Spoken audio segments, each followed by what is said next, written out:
A haunting discovery.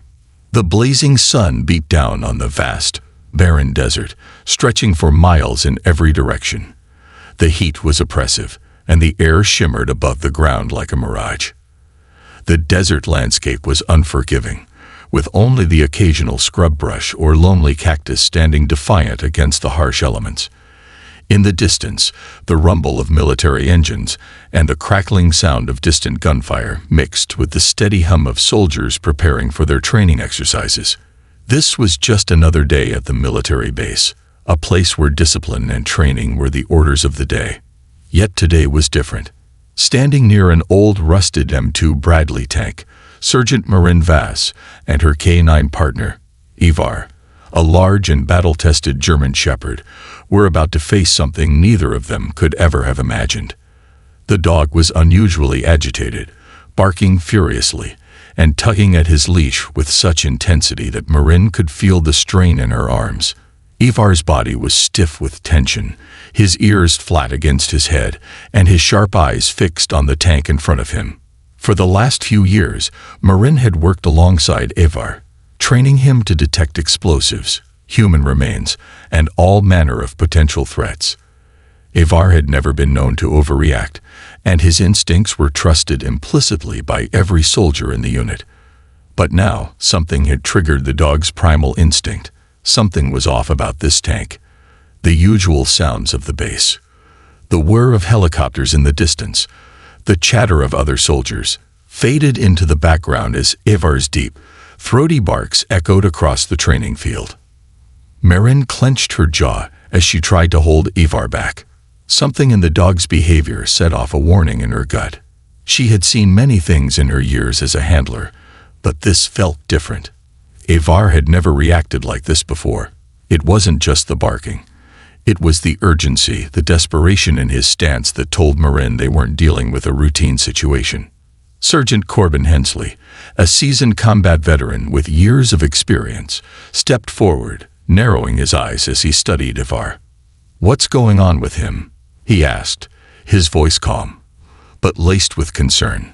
Corbin had seen K9s react to dangerous situations before, but the sheer intensity of Ivar's barking was something he hadn't witnessed in years. "I don't know," Marin said, her voice tight with uncertainty. "He just lost it. He was sniffing around the tank and then, this." She gestured toward the dog, still barking furiously, refusing to stop. The dog's growls had taken on a low, threatening tone, and Marin felt the hairs on the back of her neck stand up as she watched Ivar's movements. This wasn't normal. It was as if the dog knew something they didn't. Before Marin could say anything further, the unmistakable sound of something shifting inside the tank broke through the tension. It was faint at first, like the scraping of metal against metal, but it was enough to make every soldier within earshot stop what they were doing and turn toward the tank. The scraping sound continued, growing louder, followed by a soft thud, a noise that sent a chill down the spine of every person nearby. This wasn't the sound of an abandoned vehicle settling under the heat of the desert sun. This was something else. Something alive.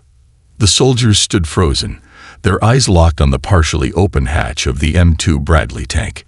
Even Ivar, whose barking had been relentless moments before, now stood completely still, his body coiled with tension.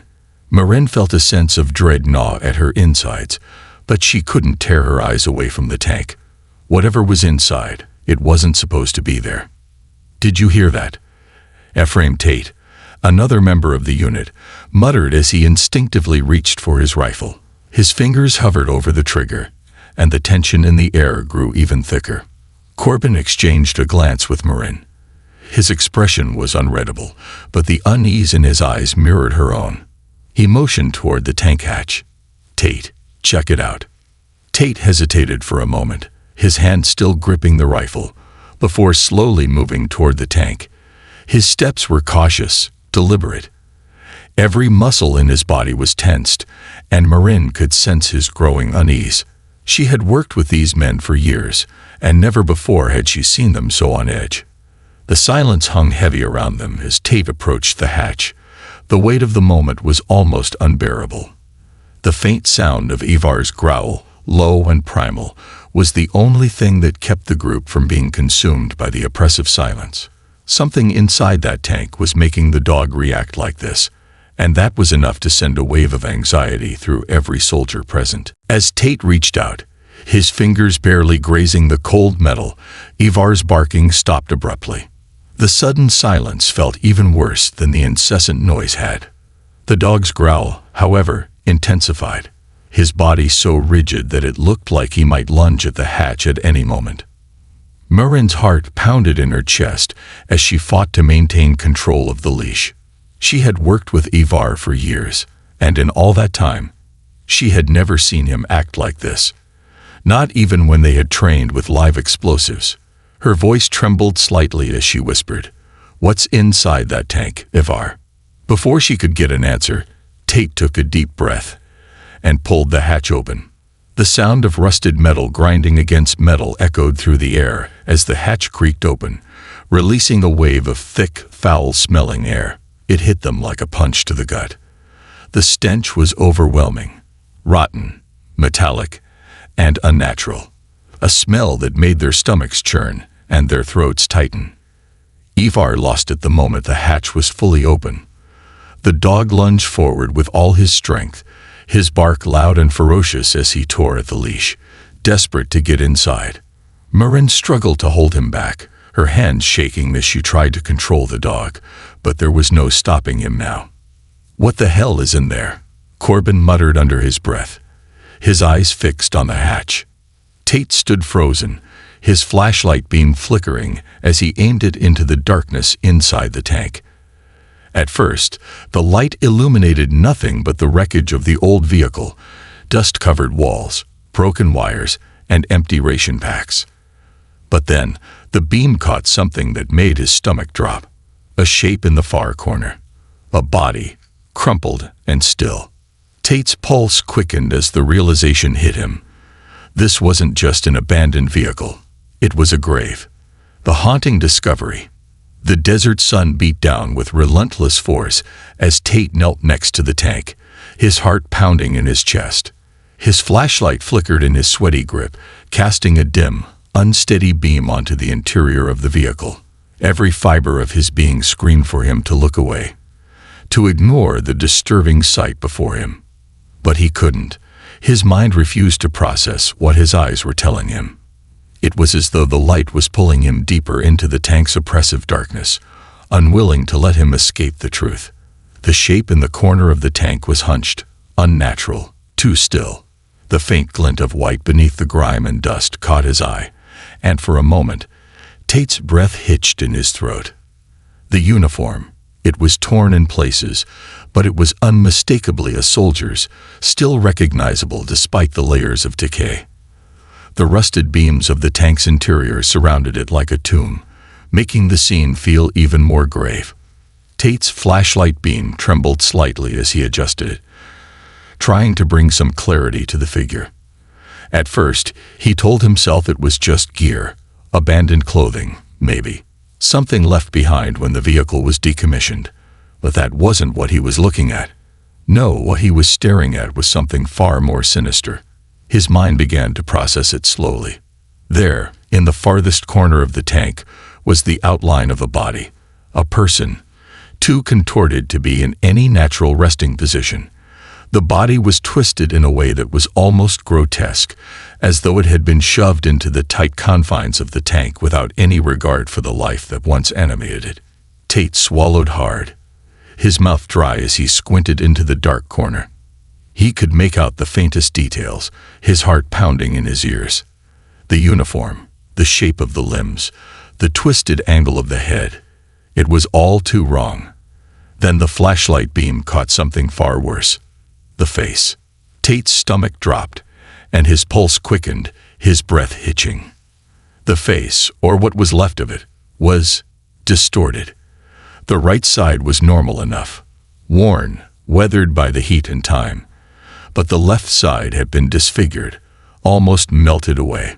The edges of the skin appeared charred, with patches of dark, hardened tissue, almost as if something corrosive had eaten away at it. One of the soldier's eyes was gone, the socket dark and hollow, jagged as though it had been violently torn out. The sight made Tate's skin crawl, and the putrid smell from the tank seemed to intensify, curling into his nostrils with the force of a storm. There was no logical explanation for this. The heat of the desert had no power to cause such damage. The decomposing body was not a result of time alone. It was clear something had caused this, something unnatural. Tate's mind raced. They had been in this tank for training countless times, but never had they encountered anything like this. Behind him, Marin pulled back on the leash with all her strength, but Ivar, the K9, was still barking relentlessly. The growl emanating from the dog's throat was deep and primal now, his eyes fixed on the body inside the tank. Marin felt a deep unease settle into her bones as she held the dog back. This wasn't a normal reaction from Ivar. The dog wasn't just reacting to a corpse. He was terrified of something deeper, something still lingering in the tank. Tate could hear the growls reverberate through the air, a low guttural sound that seemed to echo from the very depths of the tank. The dog knew something was wrong. He could sense it, just as Tate could. And the more Tate stared at the body, the more his gut twisted with fear. He wasn't just looking at a dead soldier. He was looking at something worse. Something had happened here, something no one had been prepared for. This wasn't just death. It was the lingering presence of something that had been left behind. Something that was still there, even if it wasn't immediately visible. Tate stepped back, his breath ragged as he scanned the surroundings. He needed to gather himself, needed to process what he was seeing. He had been in the line of fire before, but this was something else entirely. The stench alone was enough to make his knees feel weak, but the dread that hung in the air, the feeling that something was still alive inside that tank, was unbearable. "Corbin," Tate called, his voice tight, almost trembling. "We need to get the hell out of here." Corbin, who had been standing at a distance, still processing the events unfolding before him, stepped forward. His boots crunched against the dry dirt, and his expression was hard and unreadable. His eyes scanned the interior of the tank, lingering on the body, then quickly moving toward the scratch marks on the walls. There were dozens of them, jagged and uneven, like the marks of a desperate struggle. The walls of the tank were covered in erratic gouges, deep, frantic scratches that ran in all directions. They weren't the marks of someone who had died in their sleep. These marks were the last, desperate attempt of a person trying to get out, to escape something far worse than death. Corbin's jaw tightened as he processed what Tate had just discovered. His eyes moved to Ivar, still growling low, his body rigid with terror. Corbin knew that this wasn't just a case of a forgotten soldier. This was something more. What the hell happened here? Corbin muttered under his breath, his voice sharp with tension. His military instincts screamed at him that something was terribly wrong, but he didn't yet know what it was. Tate took another hesitant step back, his eyes still fixed on the body. "Corbin, I've seen my fair share of combat, but I've never seen anything like this before. Whoever was in there, they didn't die easily. And those marks, something else was in there with them." Marin reached out to gently tug on Ivar's leash again, her hands shaking, her voice barely audible. "Whatever it was, I think it's still in there." The group stood in silence, the weight of the discovery settling over them. The horror of what they had uncovered was unlike anything they had ever experienced. But just as the tension seemed unbearable, another crackling sound broke through the silence, coming from the radio strapped to Corbin's vest. It was the voice of the corporal back at base, distorted but urgent. "Sir, we've got another one." Tate turned toward Corbin, his face pale as he absorbed the gravity of the situation. Another one. Corbin's face remained stoic, but the alarm bells in his mind were ringing loudly. Whatever was happening here, it wasn't over. A sinister revelation. The desert air seemed to thicken around them, a quiet tension that pressed down on the soldiers and K9. Tate stood frozen for a heartbeat, his flashlight trembling slightly in his hand. The words from the radio, still echoing in his mind, felt like a ticking clock. Another one, the corporal had said. Another body. Another death. Another mystery too terrifying to unravel. Corbin moved first, signaling to the team to maintain their positions as he walked slowly toward the tank. His face was etched with worry, but his eyes remained sharp and focused. As he moved past Tate, the quiet hum of the bass and the distant noise of other soldiers suddenly felt miles away, like they were operating in a different world, one that had just crossed a line into something unnatural. "We need to secure this area," Corbin said, his voice low but firm. "Tate, stay on guard." Tate nodded, his eyes never leaving the tank as he reached for his rifle. Ivar, still tense and growling, refused to move from the tank's side. The K9's body language was unmistakable. He was afraid, and whatever had triggered this fear was too close for comfort. Tate's breath was shallow as he took a few steps back, his pulse quickening as he considered the unknowns. The body inside the tank was chilling enough, but now the radio's words loomed over him like a dark cloud. "Another one," he whispered to himself, his voice tight. "What in the hell is going on?" A cold wind stirred through the camp, rustling the dry desert brush that dotted the landscape.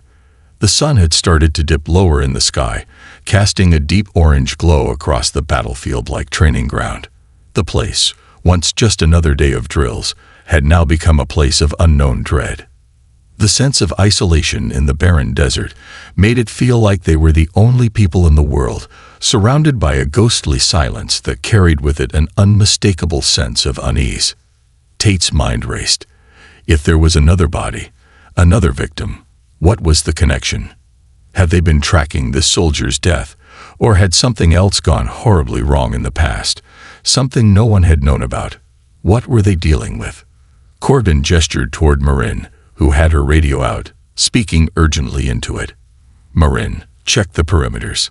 Make sure no one gets in or out until we get answers," he ordered, his voice calm but carrying the weight of the situation.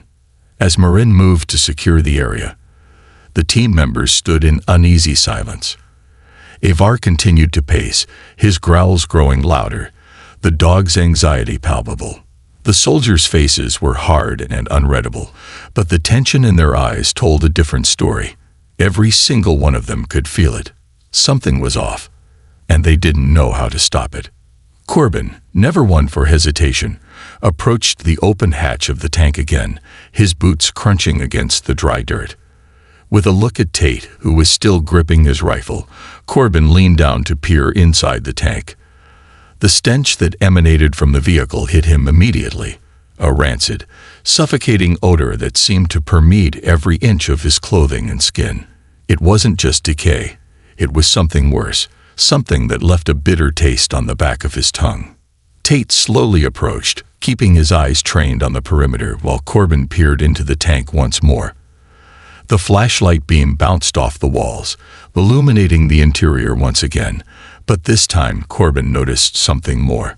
Scratches, gouges that hadn't been there before. Long, frantic marks like someone, or something, had been trying to escape.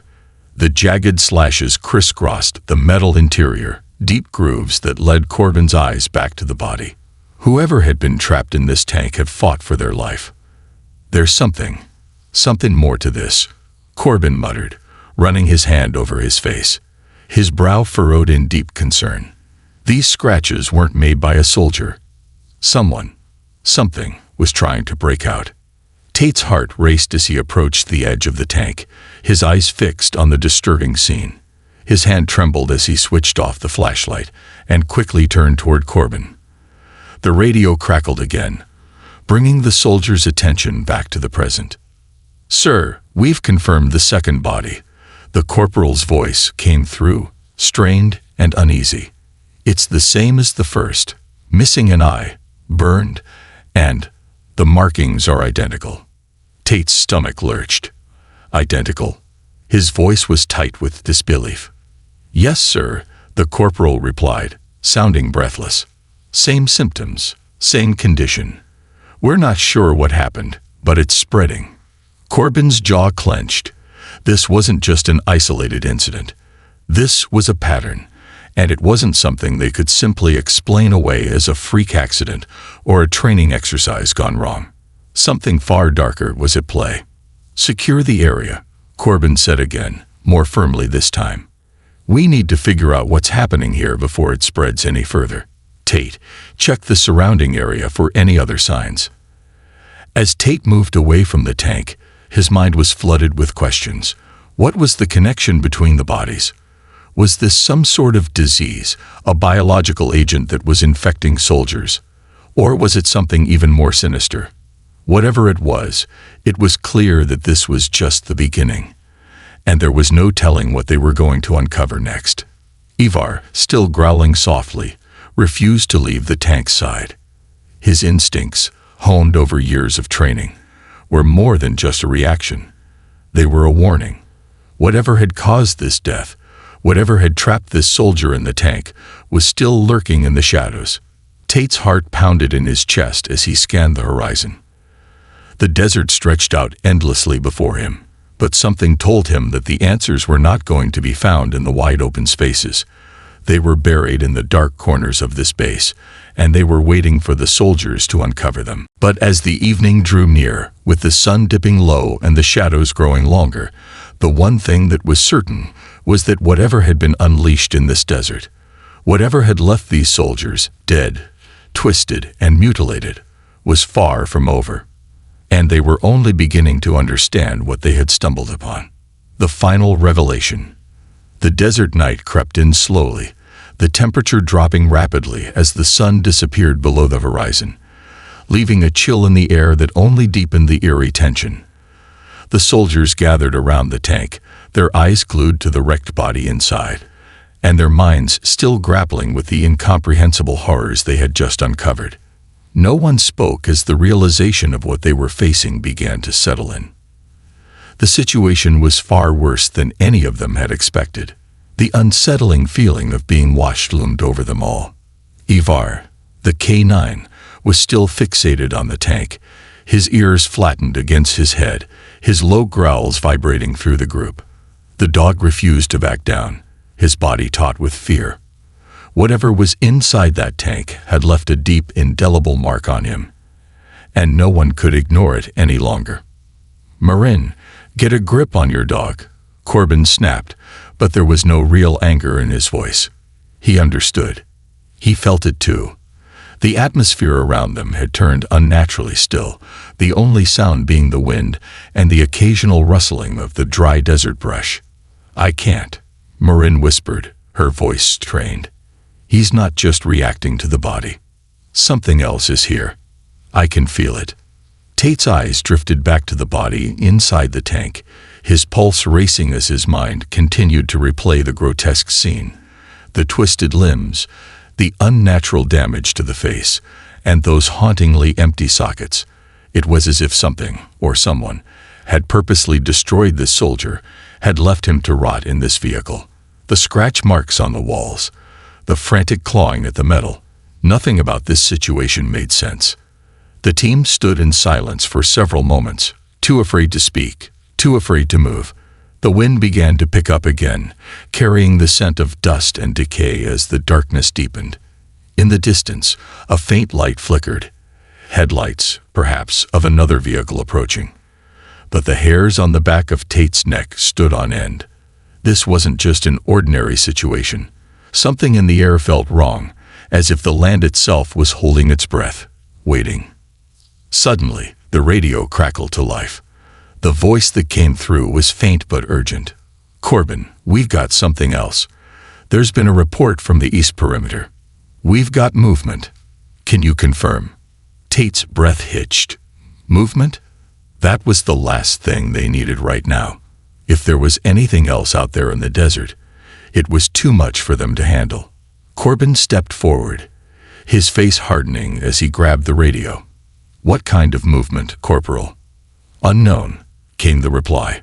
"But it's coming from inside the base." The group exchanged uneasy glances. The base was supposed to be secure. They were on the front lines of a military installation. But now, it seemed that whatever they were dealing with had managed to breach the very perimeter of their safety. It wasn't just a soldier's body in that tank anymore. It was something far more insidious, something capable of attacking them in ways they didn't understand. "Stay alert," Corbin commanded, his eyes narrowing as he scanned the landscape. "We're not alone." Marin, still struggling to control Ivar, held the leash tightly, her knuckles white. "What do you think it is?" she asked quietly, though the question was meant more for herself than for anyone else. "I don't know," Tate answered, the unease in his voice betraying him. "But whatever it is, it's not human."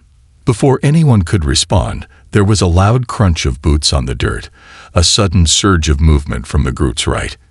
In the distance, a shadowy figure emerged, the headlights of a vehicle shining briefly before it disappeared behind a cluster of dry desert trees. There was no sound of a car engine, no voice, just a quick flash of light. "Get to the perimeter," Corbin barked, his voice sharp, but the urgency clear. "Now." Tate's grip on his rifle tightened as he moved with the rest of the group, his eyes darting around, watching for any sign of a threat. The air around them felt like it was charged with static, every nerve in his body on edge. Ivar's growl escalated into a deep, angry snarl as the dog crouched low, ready to pounce. It wasn't just reacting to something physical, it was reacting to something primal. The team gathered their positions and moved toward the vehicle, rifles aimed at the shadows beyond. The flickering headlights from earlier were now fully extinguished, and the base was engulfed in an unnatural silence. The wind howled in the distance, but in their immediate vicinity there was only the pounding of their hearts and the whimpering growls of Ivar. Then, as they neared the edge of the base, a figure emerged from the darkness. A man.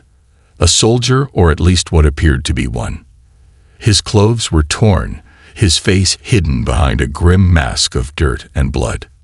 His movements were jerky, unnatural, as if he didn't quite know where he was going. Tate's heart stopped. The man looked like he was alive. Barely. But the decay was unmistakable. His skin was too pale, his movements too erratic, his eyes dead. Without thinking, Tate moved toward the figure, but Corbin stopped him with a quick hand on his shoulder. "No, that's not a man. Stay back."